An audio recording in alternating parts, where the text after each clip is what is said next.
With Viola Davis already being an EGOT, it seems her next goal is to kind of jump off from what we saw in The Woman King and to now make herself one of the biggest names in the action genre. So, to summarize the film, President Danielle, or Danny Sutton,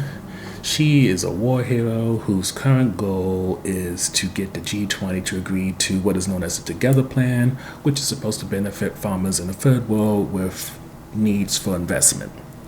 From the start, it's clear to President Sutton that between Britain and the IMF, she's going to have a tough job to win them over. But luckily for her, in some ways, a man named Rutledge, who is a veteran of the Australian military,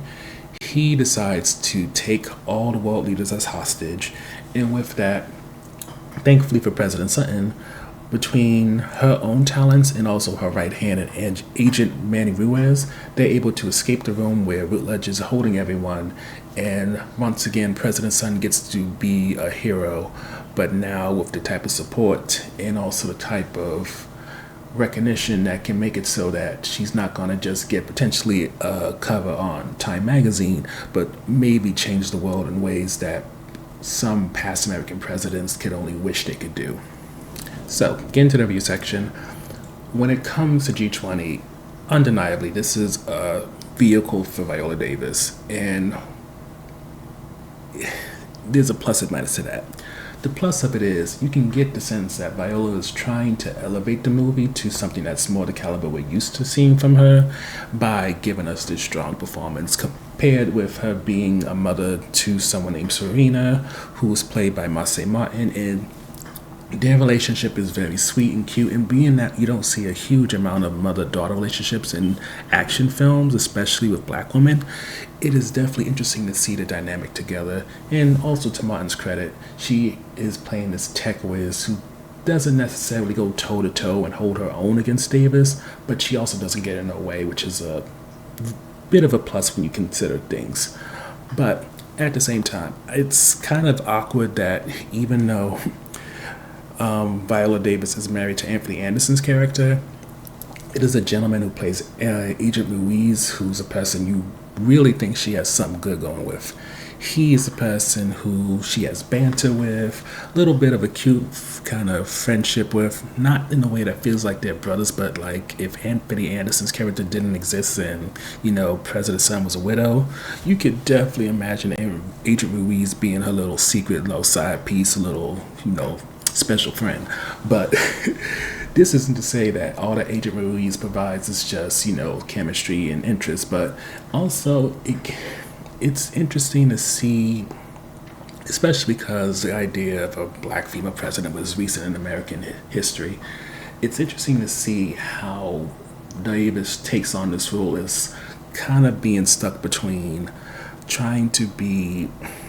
this war hero who's taken on this job and is well qualified while dealing with all the backstabbing of politics, but at the same time she still has to be approachable, she still has to have some sort of femininity to her. And all these characters, from the role of a mother, she has to play the role of a boss, the role as one of the members of the most powerful nations of the world. Seeing this combination again is something that you see Viola Davis play off well, and then when you throw in the action elements in there, things are not perfect, but they're better than they would have been if someone else was cast. But with that said, most people in this film stand in Davis' shadow. When it comes to Rutledge, played by Anthony Starr, who you may know as Homelander from The Boys, he is not a formidable villain when he's going toe-to-toe with Viola Davis. He does not have that oomph, he doesn't have that presence. He ends up eclipsed by her, and it's so disappointing considering what his past work is. And as noted earlier, when it comes to Anthony Anderson as her husband, it's beautiful to see a black couple, especially in a scripted movie like this, but he don't got it when it comes to being somebody with chemistry with Viola Davis, and it was kind of frustrating. But I mean, at the end of the day, overall, this movie again was a vehicle for Viola Davis. It's produced by her company, so to really think that anyone else was really going to benefit in such a way maybe was a bit juvenile to think. But at the same time, If you look at a lot of great actors, usually what makes them so great is that they give as much, if not more, than they get. But with this, I don't know if it's just a case of everything being written around Davis's character. So if you wasn't with her and you wasn't some type of thing to push her up higher, you just didn't really look good. Or it's a case of just these actors, the writing, the story just not being of the quality needed to really push everyone as an ensemble up. And instead, because Davis